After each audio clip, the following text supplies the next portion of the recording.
नमस्कार, स्वागत है आपका। मैं हूं आपके साथ रोहित पुनेटा। पश्चिम बंगाल में साल 2021 में विधानसभा के चुनाव होने वाले हैं। उससे पहले बंगाल में बीजेपी ने अपनी तैयारियों को तेज कर दिया है। बीजेपी अध्यक्ष जेपी नड्डा 2 दिनों के बंगाल दौरे पर हैं और इस बार तैयारी ममता के गढ़ में, उनके घर में सेंधमारी की है। 2 तस्वीरें हम आपको दिखाने जा रहे हैं। ये तस्वीरें आप देखिए। बीजेपी अध्यक्ष जेपी नड्डा आज ममता बनर्जी के भतीजे अभिषेक बनर्जी के गढ़ पहुंचे। वहां बीजेपी कार्यकर्ताओं और लोगों को संबोधित किया। इससे पहले नड्डा ममता बनर्जी के घर भवानीपुर में जाकर लोगों से मुलाकात करते हुए भी नजर आए थे।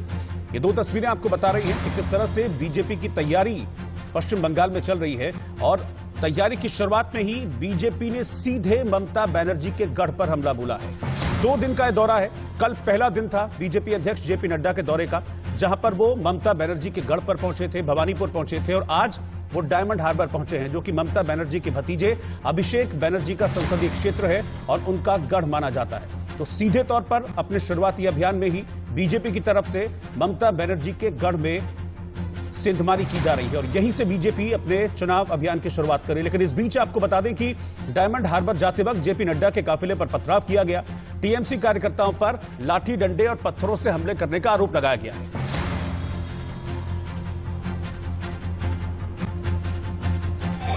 जंगल राज कहता हूं तो मैं ऐसे ही नहीं कहता।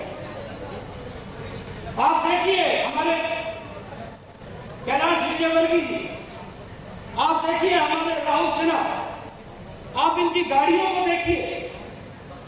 मैं तो आज इसलिए सुरक्षित हूं क्योंकि हमारे पास बुलेट प्रूफ गाड़ी, अन्यथा किसी कोई गाड़ी नहीं छूटी जिस पर अटैक नहीं हुआ है।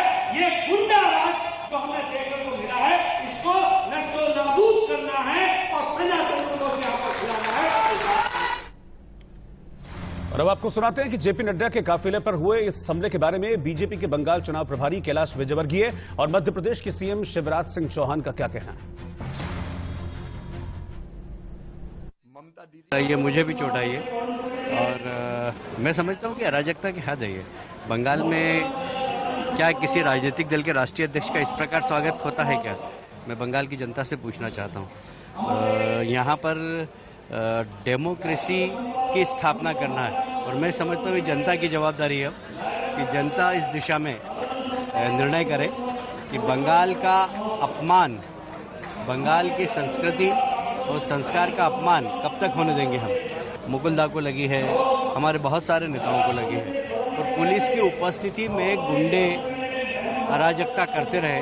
मैं समझता हूं कि कभी ऐसा लग रहा था मन में कि अपन अपने देश में हैं कि किसी दूसरे देश में।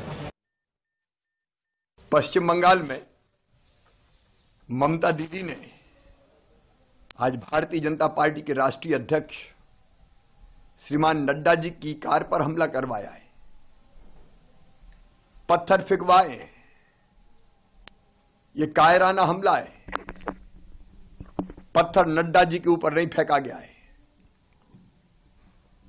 पत्थर लोकतंत्र पर फेंका गया है। ये लोकतंत्र की हत्या का प्रयास है जिसे पश्चिम बंगाल की जनता सहन नहीं करेगी। ममता दीदी,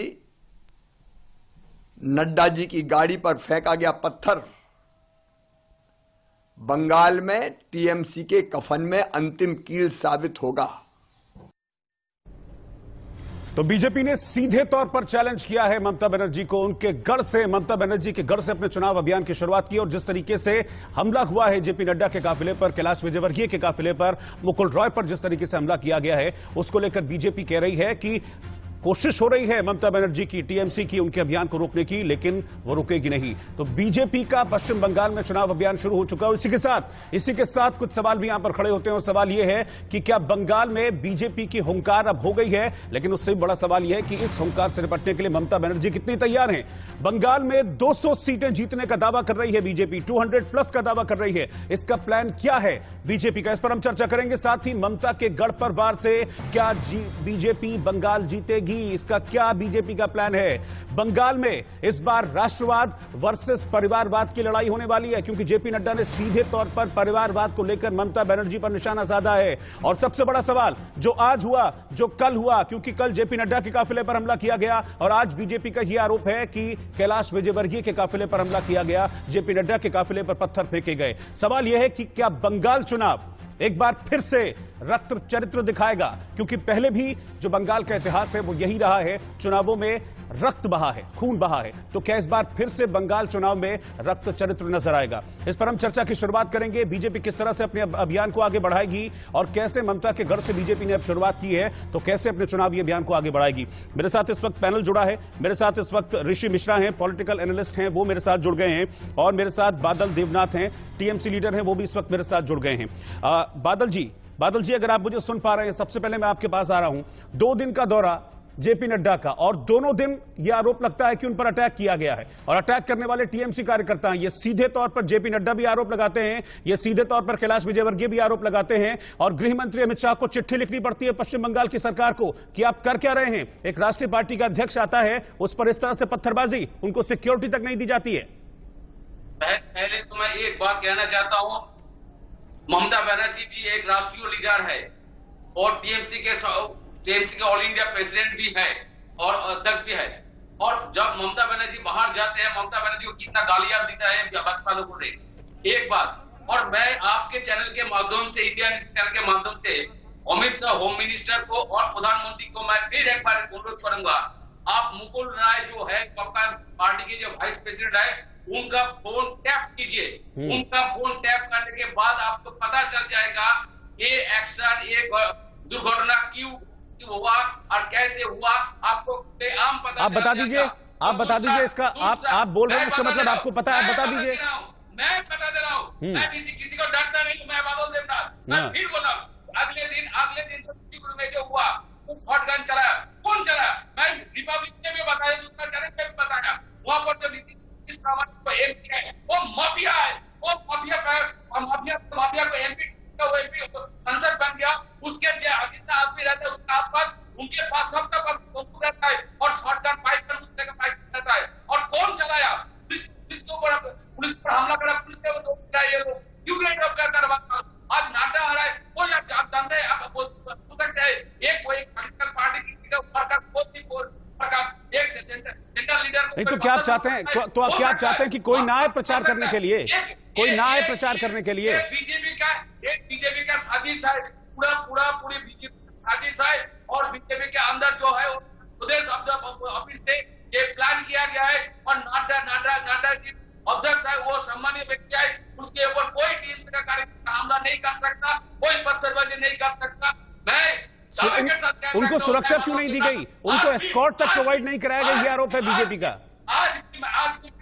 उनको एस्कॉर्ट तक नहीं कराया गया, वो उनको जेड सिक्योरिटी मिली हुई है केंद्र की तरफ से, लेकिन जब वो पश्चिम बंगाल में आते हैं तो उनको एस्कॉर्ट तक प्रोवाइड नहीं कराया जाता है, उनको पुलिस सिक्योरिटी प्रोवाइड नहीं कराई जाती है। ये आरोप लगा रही है बीजेपी।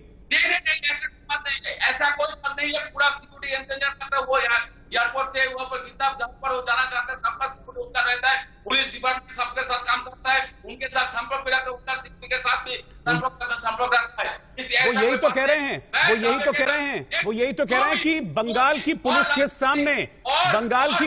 सामने ये हमला होता रहा, बंगाल की पुलिस के सामने पत्थर बरसाए गए। कैलाश विजयवर्गीय कह रहे हैं कि मैं बाल बाल बचा हूं, मुकुल रॉय कह रहे हैं मैं बाल बाल बचा हूं, और आपकी पुलिस के सामने ये सब कुछ हुआ, वो ये आरोप लगा रहे हैं। ये कैसे होता है? मैं राजनाथ जी उनको पहले से जानता हूँ। राजनाथ जी कोई बयान देने से पहले आप एक बार आपका जो पार्टी के लीडर है उनके पास पूछिए, और ये हादसा कैसे हो गया। और नाडा जी एक अध्यक्ष है, बंगाल में आया, ये बंगाल का सम्मान है, बंगाल का कृषि कल्चर है, बंगाल के कोई वर्कर्स, कोई पार्टी के लीडर, कोई उनके नहीं कर सकता है, नहीं करेगा। वहां कौन लोग थे फिर जो टीएमसी के झंडे लहरा रहे थे? वो कौन लोग थे जो टीएमसी के झंडे लहरा रहे थे वहां पर?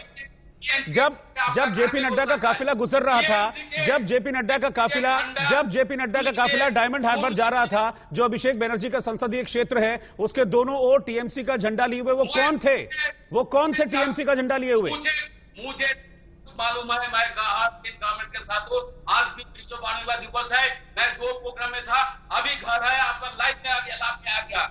मुझे मेरे पास जानकारी है, टीएमसी का झंडा, भाजपा का झंडा किसी के पास था, किसी के पास रह सकता है। कोई भी टीएमसी का झंडा लेके वो जो हमला हुआ, मैं तस्वीरें दिखा रहा हूं बादल जी, मैं तस्वीरें दिखा रहा हूं, मैं तस्वीरें दिखा रहा हूं। जिस गाड़ी में कैलाश विजयवर्गीय बैठे हैं, उस गाड़ी के शीशे टूटे हुए हैं, उस गाड़ी के शीशे टूटे हुए हैं। जेपी नड्डा ने यह कहा मैं इसलिए बच गया क्योंकि मेरी गाड़ी बुलेट प्रूफ थी। जेपी नड्डा ने यह कहा मैं इसलिए बच गया क्योंकि मेरी गाड़ी बुलेट प्रूफ थी। उनका कैलाश विजय का बेटा भी हमला किया उनका इलाका में, मुझे पता, मैं उस विषय में जो पहले के हमला किया था, उस विषय में मैं 8 नेशनल चैनल में था।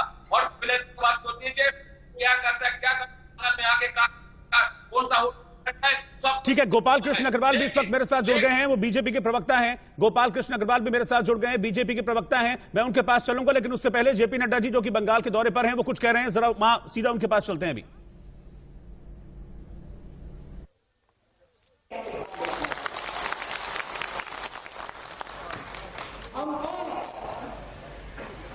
लोगों को मुसीबतें सहनी पड़ी, हमारे मकसद से जुड़े हुए हमारे भारत के समाज के लोग आज मेरे सामने खड़े हैं, बैठे हैं।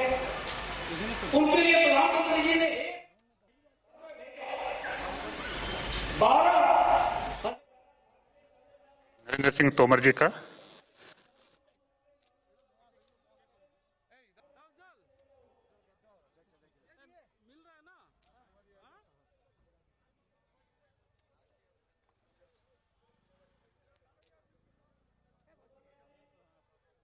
जो कि आप थोड़ा सा देर से जुड़े, तो मेरी बात बादल देवनाथ जी से हो रही थी, टीएमसी के लीडर है। वो कह रहे हैं कि ये सब कुछ बीजेपी का प्लांटेड है। नड्डा साहब पर किसी ने हमला नहीं किया, कैलाश विजयवर्गीय पर किसी ने हमला नहीं किया, मुकुल रॉय पर किसी ने हमला नहीं किया, ये सब कुछ प्लांटेड है। और वो कह रहे हैं कि मुकुल रॉय के फोन की रिकॉर्डिंग करा लो, जांच करा लो, सब पता लग जाएगा ये किसका प्लांटेड है। वो आप पे आरोप लगा रहे हैं, आप सब कुछ ये पृष्ठभूमि बांध रहे हैं इसकी सहानुभूति लेने के लिए बंगाल में वोट के लिए।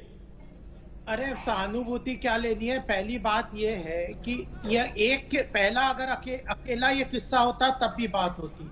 250 से ऊपर हमारे कार्यकर्ताओं को चुन चुन के इन्होंने मारा है, उनकी हत्याएं की है, उसका पोस्टमार्टम कईयों का नहीं किया है, उनके बाद घरों से उनको किस तरह से बर्बरता से मारा गया है, ये सबके सामने है।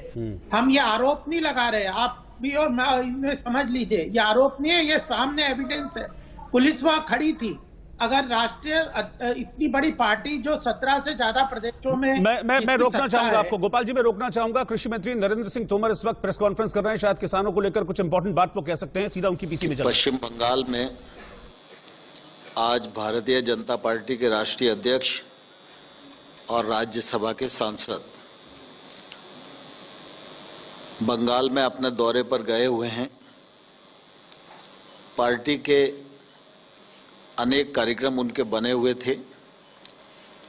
कार्यक्रम पहले से घोषित और प्रायोजित था। पश्चिम बंगाल की सरकार के भी ध्यान में वो कार्यक्रम था। कल भी यह समाचार आया था कि जिस प्रकार की सुरक्षा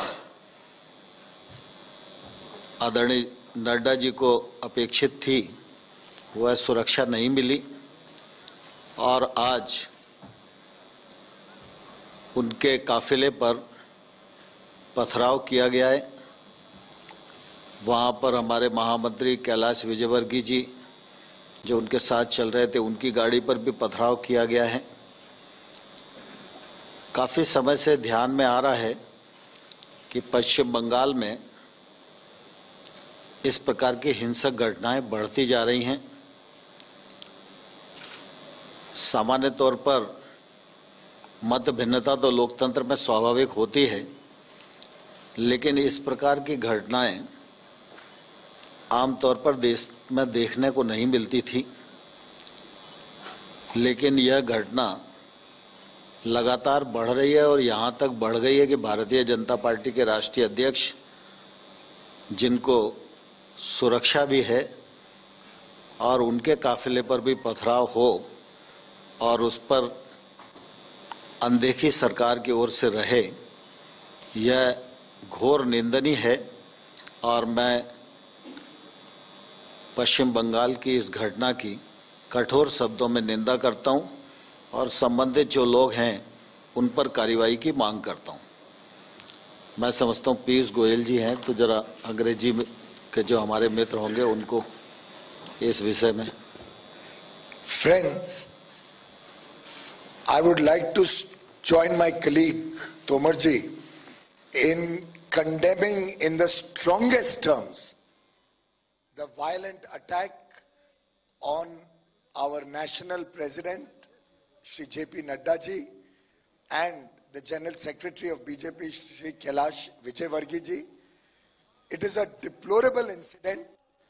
It demonstrates a complete breakdown of law and order in the state of West Bengal.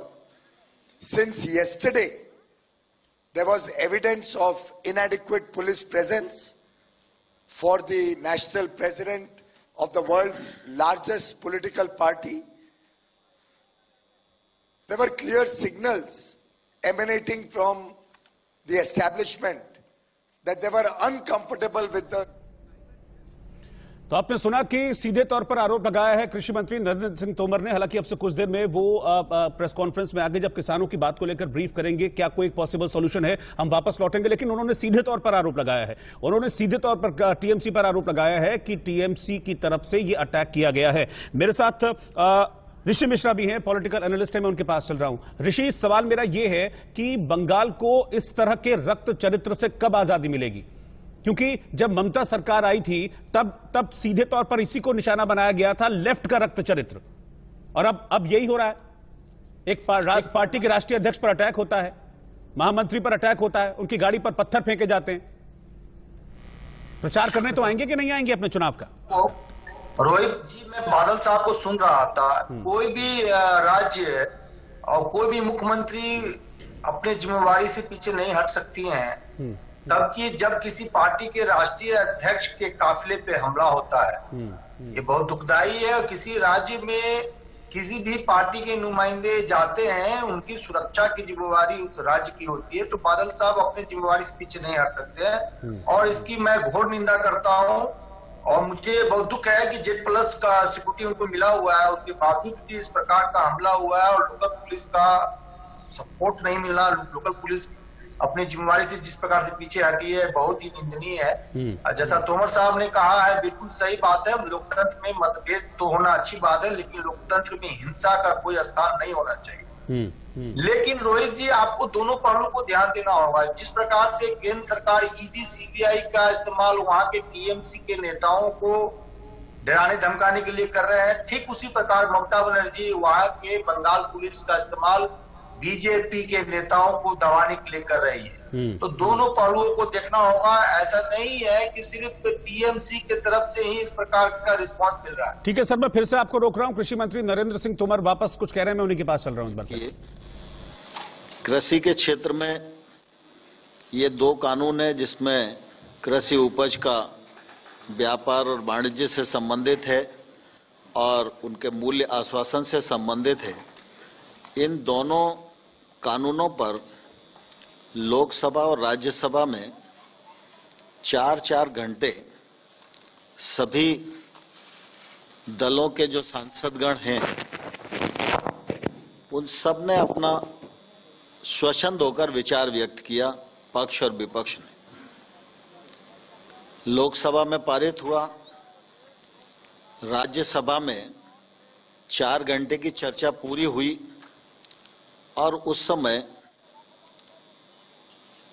जब मेरे जवाब देने की स्थिति खड़ी हुई तो प्रतिपक्ष के कुछ लोगों ने उस दिन बहुत ही एक अभद्र घटना को अंजाम दिया, जो देश के लोकतांत्रिक इतिहास में हमेशा काले धब्बे के रूप में अंकित रहेगी।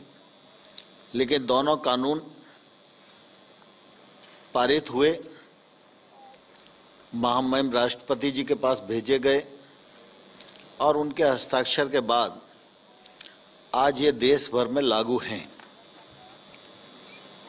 हम सब इस बात को भलीभांति जानते हैं कि कृषि के क्षेत्र में योजनाओं के माध्यम से और अनुदान के माध्यम से काफी कुछ करने का प्रयत्न किया जाता रहा है,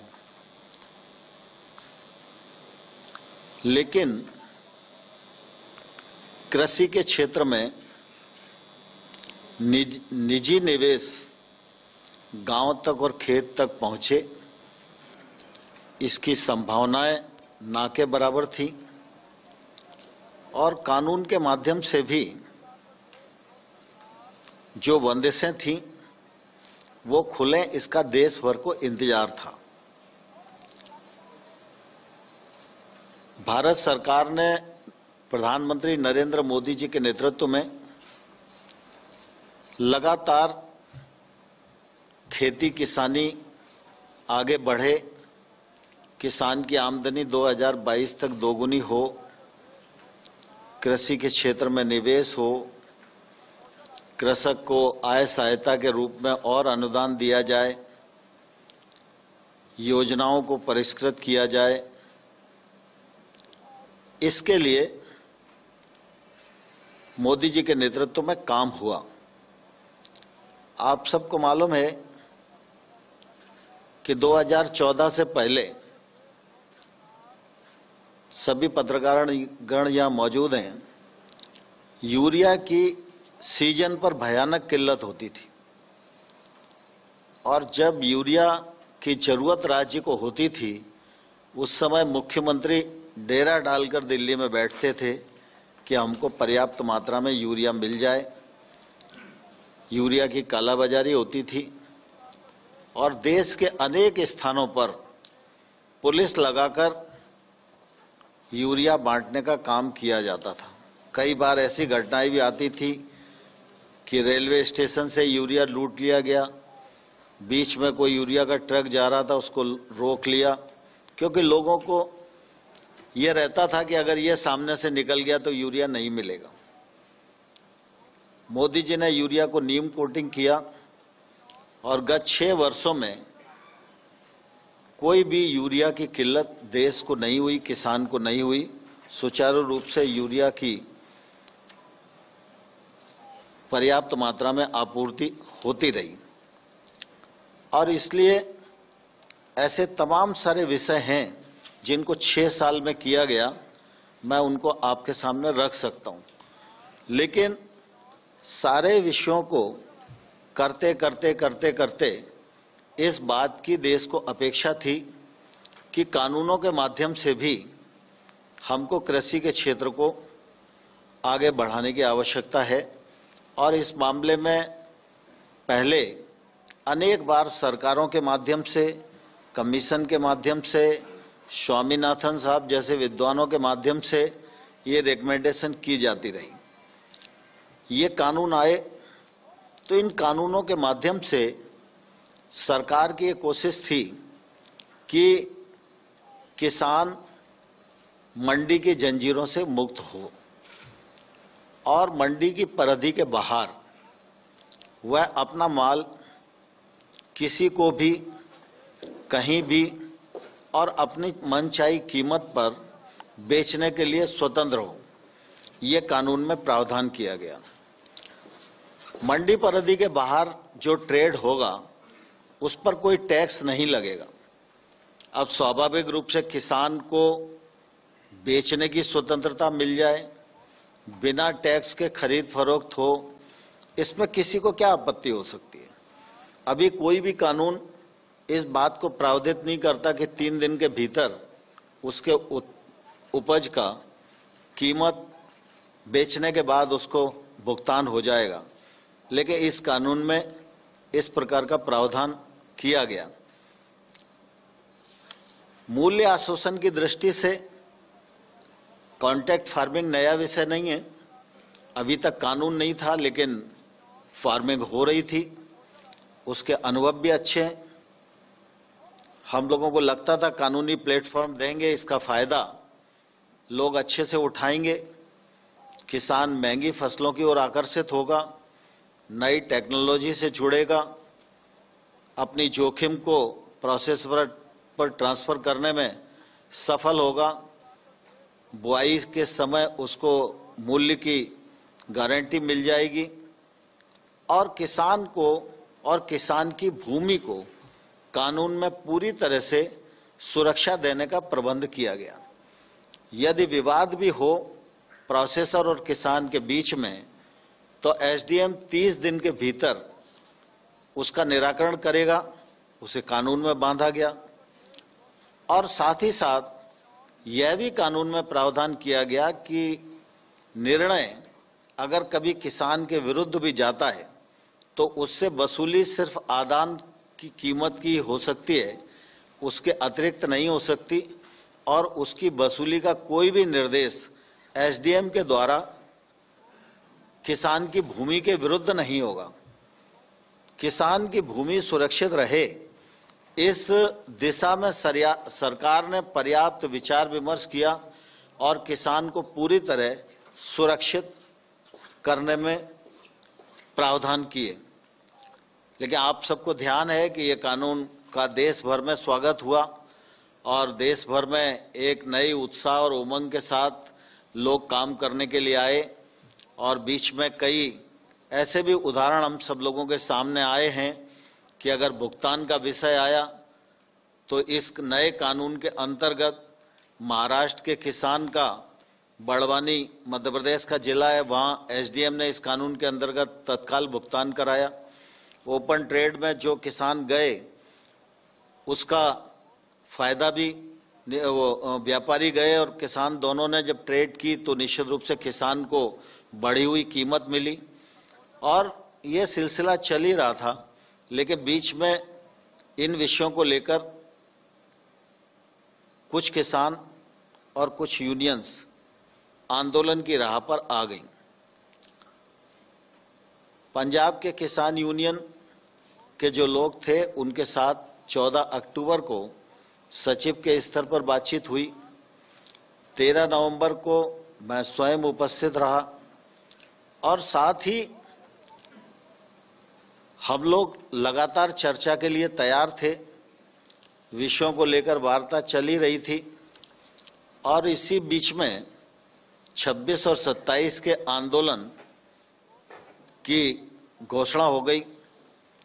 फिर हम लोगों ने 3 दिसंबर की बातचीत का निमंत्रण किसान यूनियन को भेजा। चूंकि किसान आ चुके थे, रास्ता बाधित था, ठंड का मौसम था, कोविड का भी संकट था और इसलिए सोचा गया कि वार्ता जल्दी करनी चाहिए। तो 3 दिसंबर के स्थान पर 1 दिसंबर को की, 1 दिसंबर के बाद फिर 3 दिसंबर को की, 3 दिसंबर के बाद फिर यह तय हुआ कि 5 दिसंबर को करें, तो 5 दिसंबर को वार्ता का क्रम चला और फिर यह तय हुआ कि 7 तारीख को हम दोबारा से इन विषयों को लेकर बैठेंगे और कुछ मार्ग प्रशस्त करेंगे। लेकिन बीच में ही 6 तारीख को 9 तारीख की रात को फिर बातचीत हुई। 8 की रात को बातचीत हुई और बात में फिर एकदम ऐसी परिस्थिति बनी कि उनकी तरफ से कोई सुझाव आ ही नहीं रहा था। तो अंतोगत्वा हमको ये लगा कि भाई किसानों के कुछ मुद्दे हैं और उन मुद्दों पर उनके मन में शंका है। तो चूंकि इतने दिन चर्चा हो चुकी है और कुल मिला के वो आखिरी में एक ही बात पर आते हैं कि एक्ट को रिपील कर दो। हम लोगों का लगातार ये आग्रह रहा कि एक्ट में कौन कौन से ऐसे प्रावधान हैं जिनसे किसान को नुकसान है, तकलीफ है, उनको प्रावधानवार हम चर्चा कर लें और चर्चा करने के बाद उनको कैसे ठीक किया जा सकता है इस पर हम आगे बढ़ें। लेकिन मुद्दे यूनियंस की तरफ से नहीं आए तो फिर हम ही लोगों ने मुद्दे उनको चिन्हित करके बताए और उस पर यह हुआ कि भाई हाँ, ये मुद्दे तो चर्चा में हैं। तो उन मुद्दों का सिलसिलेवार हम अपना प्रस्ताव बनाकर उनको भेज दें, ये विचार हुआ और आपने देखा कि हम लोगों ने उनको मुद्दों के प्रस्ताव बनाकर भेजे। विशेष रूप से उनकी मांग एक पहले तो ये थी कि कानूनों को निरस्त करना। तो हमारा सरकार का पक्ष है कि कानून के वे प्रावधान जिन पर किसान को आपत्ति है उन प्रावधान पर सरकार खुले मन से विचार करने को तैयार है। सरकार का कोई ईगो नहीं है और सरकार को कोई उन पर विचार करने में दिक्कत नहीं है और हम यूनियन के साथ बैठकर उसको समाधान कर सकते हैं।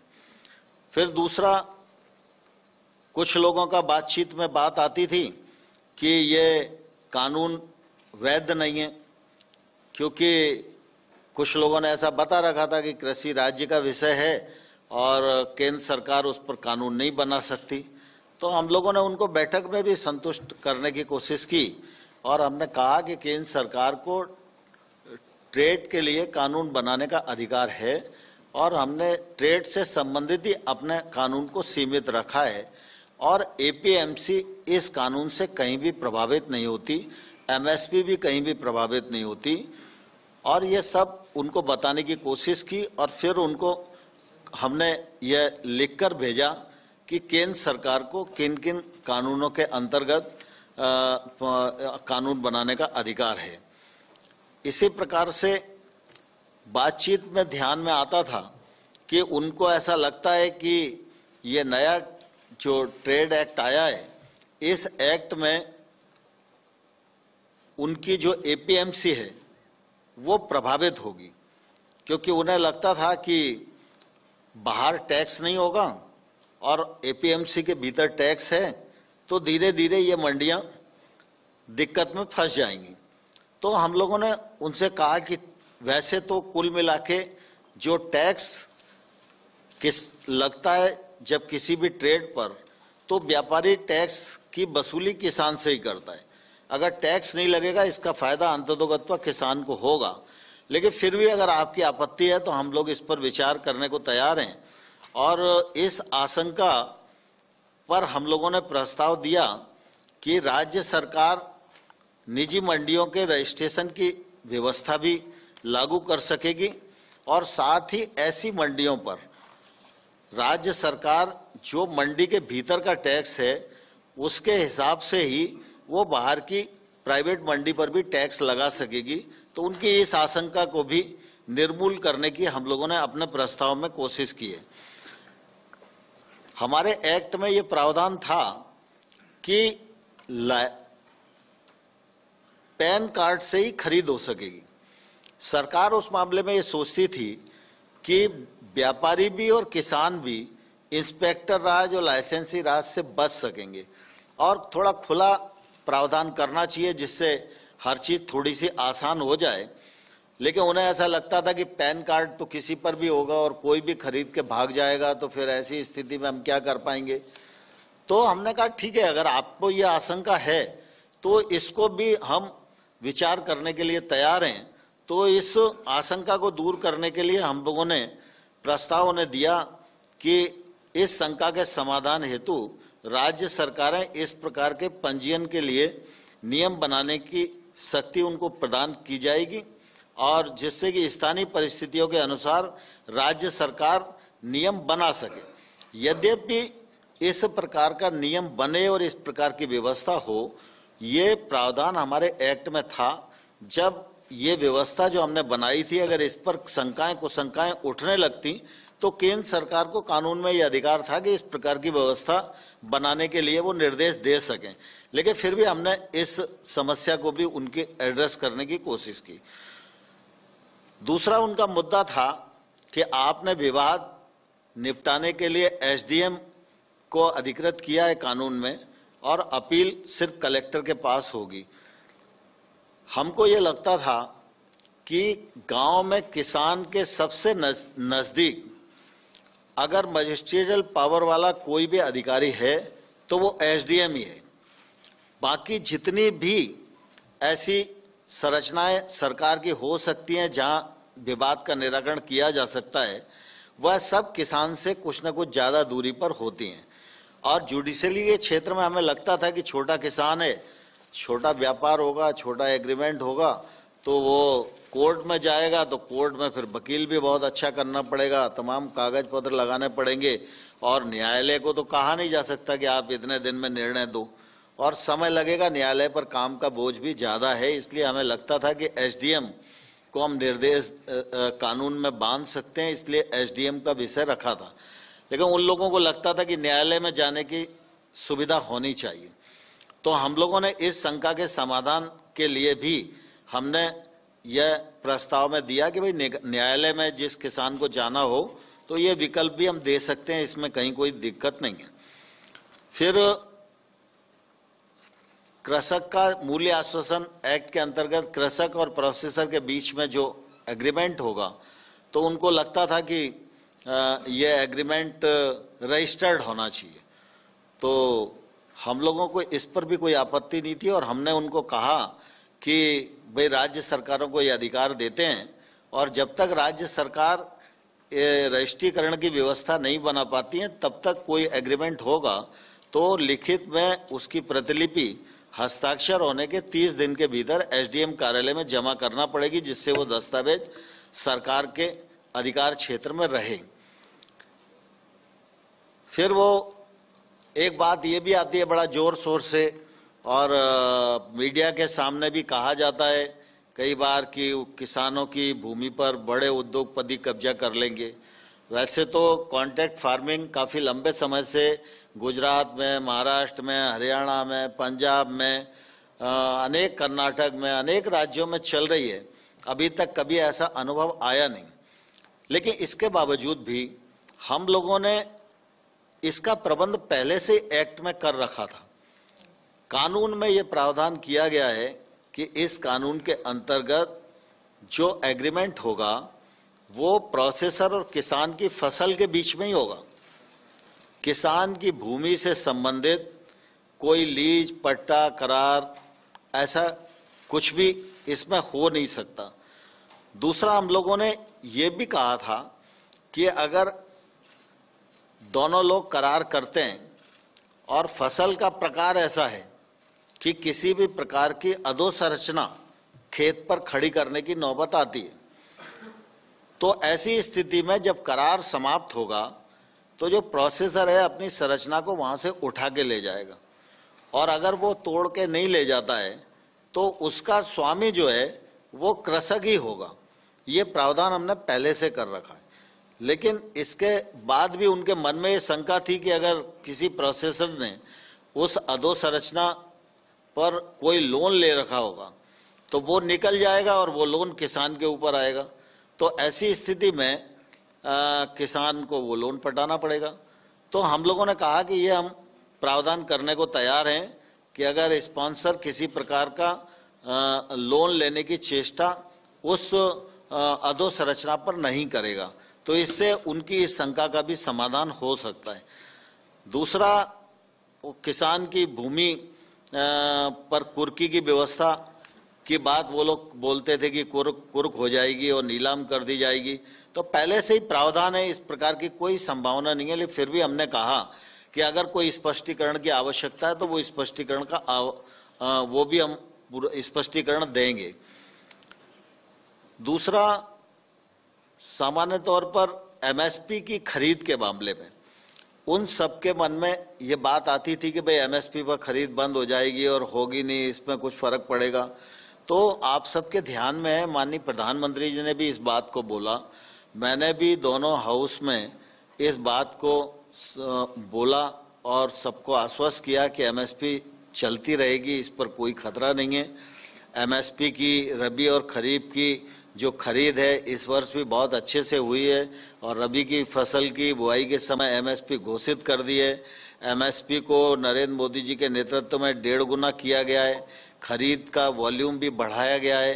पहले गेहूं और धान पर ही खरीद होती थी, अब दलहन और तिलहन पर भी खरीद की जा रही है और एमएसपी से किसानों को ज़्यादा से ज़्यादा सुरक्षा मिल सके और उसमें अधिक पैसा हम खर्च कर सकें, इस दृष्टि से नरेंद्र मोदी जी की सरकार की प्रतिबद्धता पहले भी थी, आज भी है और आने वाले कल में रहेगी। और एमएसपी के मामले में भी अगर उनके मन में शंका है तो हम लिखित आश्वासन देने को भी तैयार हैं। हम सरकारों को भी दे सकते हैं, किसान को भी दे सकते हैं, यूनियन को भी दे सकते हैं। फिर एक बिजली वाला विषय था, उनको ऐसा लगता है कि बिजली का कोई एक्ट आ रहा है वो किसानों के लिए थोड़ा तकलीफ पैदा करेगा, तो इस मामले में भी हम लोगों ने बहुत स्पष्टता से उन्हें कहा कि राज्य सरकारें बिजली वितरण कंपनियों को वर्तमान व्यवस्था के अनुसार ही सब्सिडी की राशि हस्तांतरित करने की व्यवस्था संशोधन विधेयक में भी रहेगी।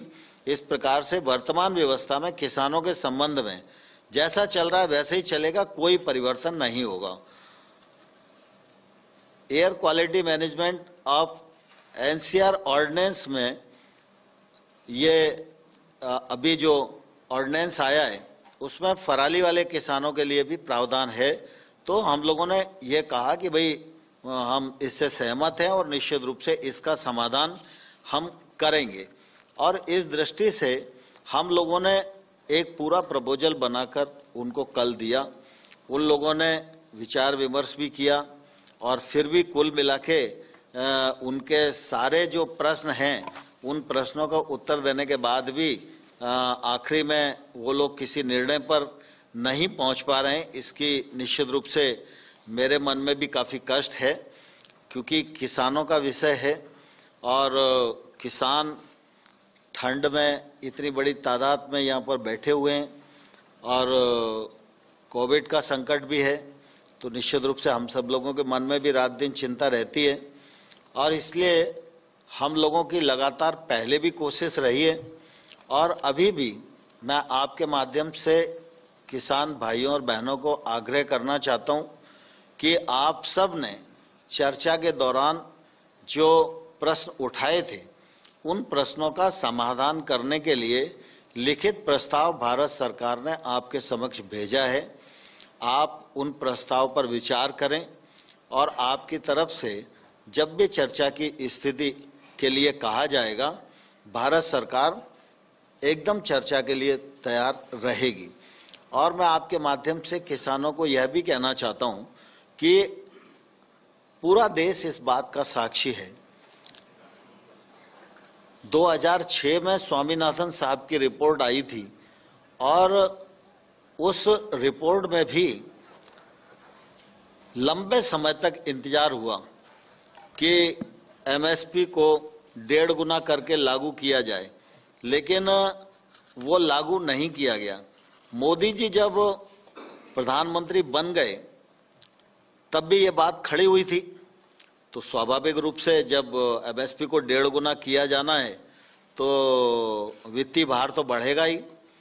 लेकिन ये मोदी जी की प्रतिबद्धता किसानों के प्रति थी कि उन्होंने जो लागत मूल्य है उस पर 50% मुनाफा देकर और एमएसपी घोषित करने का निर्णय किया और उसका लाभ आज देश भर के किसानों को मिल रहा है।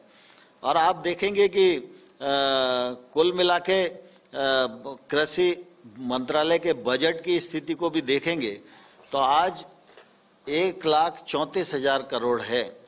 यह जब यूपीए की सरकार थी उससे लगभग 6 गुना बढ़ोतरी है। लगातार सभी स्कीमों के माध्यम से इस बात की कोशिश की जा रही है। कई बार सरकारों के लिए बड़ा लोकप्रिय होता है, जैसे यूपीए सरकार में एक निर्णय हुआ 10 साल में 53,000 करोड़ रुपए का कर्जा माफ कर दिया। कर्जा किसका माफ हुआ किसका नहीं हुआ यह विवाद का विषय किसानों में हमेशा ही बना रहा, लेकिन 10 साल में 53,000 करोड़ रुपए का कर्जा माफ करना इसको बड़ी उपलब्धि यूपीए गवर्नमेंट में माना गया। लेकिन प्रधानमंत्री नरेंद्र मोदी जी ने पीएम किसान सम्मान निधि के माध्यम से 75,000 करोड़ रुपया हर साल भारत सरकार के खजाने से निकालकर किसानों के खाते में डालने के लिए योजना बनाई। और मुझे कहते हुए प्रसन्नता है कि आज 10.5 करोड़ किसान को लगभग 1 लाख करोड़ रुपया केंद्र सरकार की ओर से उनके अकाउंट में भेजने का काम किया गया। किसान को बुजुर्गावस्था में भी सुरक्षा सामाजिक मिल सके इसलिए पीएम किसान मानधन योजना बनाई गई, पेंशन का प्रावधान किया गया। 21 लाख के करीब किसान आज उन योजनाओं से जुड़े हैं।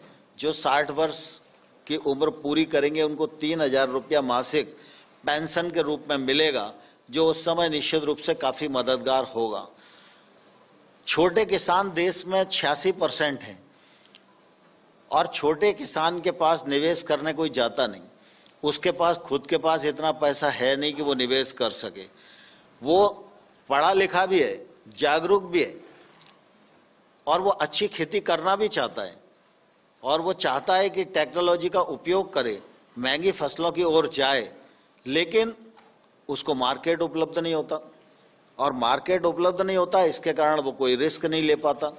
इसलिए नए कानून बनाए गए हैं कि इन कानूनों के माध्यम से वह महंगी फसलों की ओर आकर्षित होगा, टेक्नोलॉजी का उपयोग कर सकेगा, निजी निवेश उसके पास पहुंच सकेगा, अच्छे एग्रीमेंट करके अपने उत्पादन के वाजिब दाम प्राप्त कर सकेगा, वैश्विक मानकों के आधार पर खेती कर सकेगा, जिससे कि उसके उत्पादन का एक्सपोर्ट भी हो सके। ये रास्ते इन कानूनों के माध्यम से खुलते हैं। सरकार ने नए 10,000 एफपीओ बनाने का कार्यक्रम भी प्रारंभ किया है और इन 10,000 एफपीओ पर 5 साल तक केंद्र सरकार अपने बजट से ही 6,850 करोड़ रुपया खर्च करने वाली है। ये एफपीओ से एक नई क्रांति खेती के क्षेत्र में मोदी जी के नेतृत्व में शुरू होने वाली है। यह भी मोदी जी की किसान, कृषि और कृषक के प्रति जो प्रतिबद्धता है उसको जाहिर करती है। अभी कोविड के दौरान भी आप सबने देखा कि दुनिया में सब चीजें बंद हो गईं, लेकिन भारत में मोदी जी की दूरदर्शिता के कारण खेती और किसानी के लिए और ग्रामीण क्षेत्र के लिए जो निर्णय किए गए उसी का परिणाम था कि किसान ने अपनी फसल की कटाई पूरी की, किसान ने अपनी फसल को सरकारी समर्थन मूल्य पर पूरी तरह से बेचा, पहले से अधिक पैदावार हुई, पहले से अधिक खरीद हुई, ग्रीष्म ऋतु की बुआई गत वर्ष की तुलना में अधिक हुई, खरीफ की बुआई गत वर्ष की तुलना में अधिक हुई और किसान को उस बीच में भी पीएम किसान सम्मान निधि के पैसे डीबीटी के माध्यम से पहुंचते रहे और आत्मनिर्भर पैकेज के अंतर्गत कृषि और संबंधित क्षेत्र में सुधार आए और निजी निवेश गांव तक पहुंचे और वो निजी निवेश के अंतर्गत जो संरचनाएं निर्माण हों वो मूल रूप से किसान के काम आए। अभी संरचनाएं जो बनी हुई हैं वो व्यापारी के काम तो आती हैं लेकिन किसान के काम नहीं आती, क्योंकि वो बड़े स्थान पर बनी हुई हैं। अगर संरचना खेत के पास होगी, गांव के पास होगी, तो किसान उन संरचनाओं का उपयोग कर सकेगा, चाहे वो वेयर हाउस हो, चाहे वो कोल्ड स्टोरेज हो, चाहे वो अन्य प्रकार की संरचनाएं हों। तो 1 लाख करोड़ रुपए का इंफ्रास्ट्रक्चर फंड उसे घोषित किया।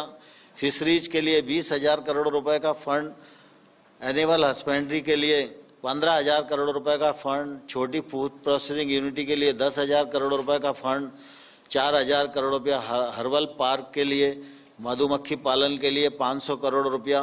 तो लगातार मोदी जी के नेतृत्व में इस बात की कोशिश की जा रही है कि देश को आत्मनिर्भर बनाना है तो गांव को आत्मनिर्भर बनाना पड़ेगा और कृषि को आत्मनिर्भर बनाना पड़ेगा। कृषि और कृषक की निर्भरता किसी पर होगी तो गांव की निर्भरता भी किसी और पर होगी, और जब तक कृषि और गांव दोनों आत्मनिर्भर नहीं बनेंगे तब तक देश को आत्मनिर्भर बनाने का जो सपना है वो पूरा नहीं होगा।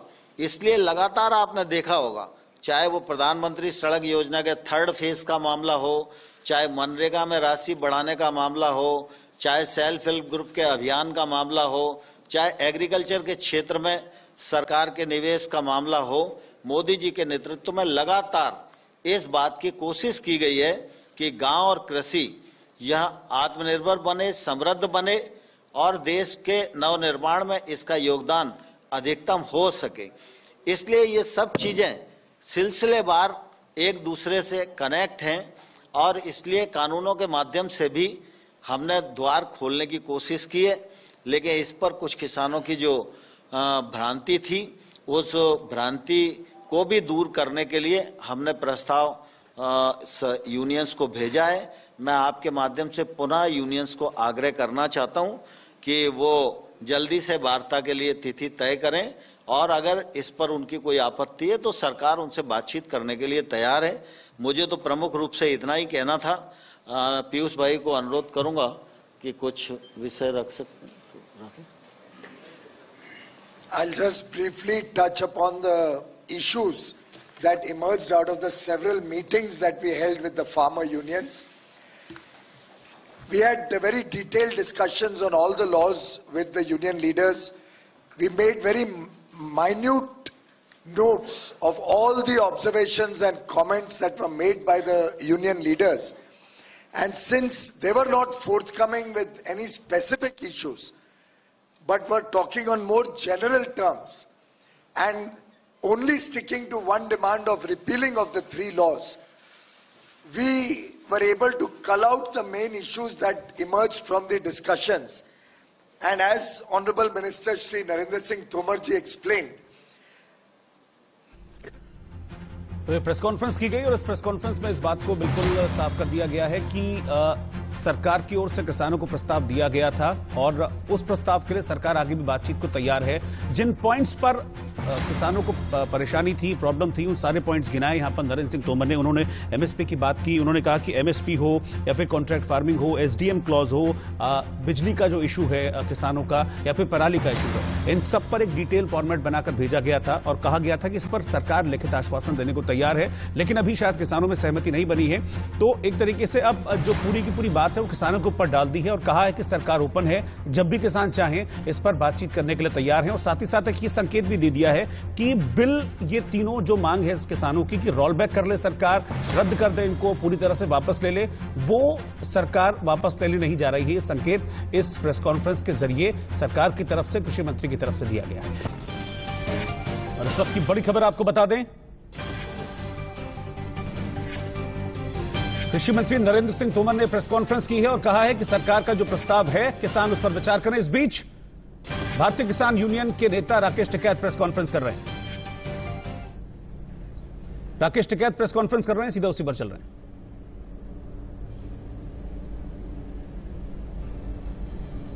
करके दोबारा से उस जो उन्होंने प्रस्ताव दिया है उस पर आप लोग विचार कीजिए और दोबारा से सरकार से एक बार बात करने के लिए तैयार है। ये कमेटी में एक डिसाइड कर लेंगे, अगर उनका प्रस्ताव आया है तो हम कमेटी में इसको डिसाइड कर लेंगे और इसका फिर बताएंगे इसको।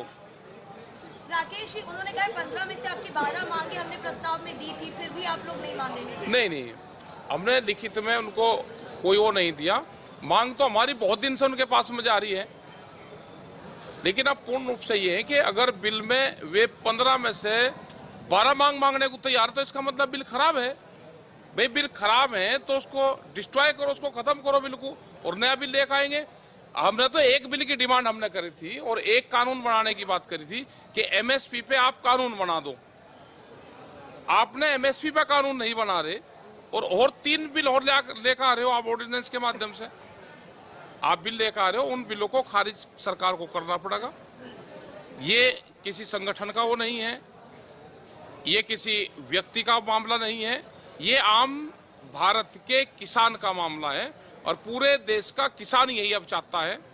वो बैठा हुआ है, वो गांव में बैठा, वो सड़क पर बैठा, वो दिल्ली के चारों तरफ को बैठा हुआ है। तो किसान यहाँ पे आ चुका है, किसान वापसी जाएगा नहीं, ये पूर्ण रूप से निर्णय किसानों का है। अगली वार्ता कुछ आप लोग सोच रहे हैं कि अगर सरकार बुलाती है अगली वार्ता के लिए, क्या आप जाएंगे? ये हम जो कोऑर्डिनेशन कमेटी हमारी है, हम उसमें बैठ कर तय करेंगे और अगला निर्णय हम उसके बाद में बताएंगे। प्रदर्शन तो हमारा पूर्ण रूप से जारी है और ये चलता रहेगा। पीसफुली, शांतिपूर्ण तरीके से हमारा पूरा प्रदर्शन चला रहेगा। हमारे जो राष्ट्रीय उपाध्यक्ष यहाँ पे हैं, हमारी पूरी मेंबर यहाँ पे हैं, अलग अलग उसके भी हमारी मीटिंग चल रही है। अभी करीब 4-5 जगह ये प्रदर्शन अभी चल रहे हैं। तो प्रदर्शन चलता रहेगा और बिल सरकार को वापस लेना पड़ेगा। वही बात जो किसान नेता अब तक कहते आए हैं, राकेश टिकैत ने फिर से उसी बात को दोहराया है। कृषि मंत्री की इस प्रेस कॉन्फ्रेंस पर उनसे जवाब मांगा जा रहा था, तो जवाब में उन्होंने ये बात कही है।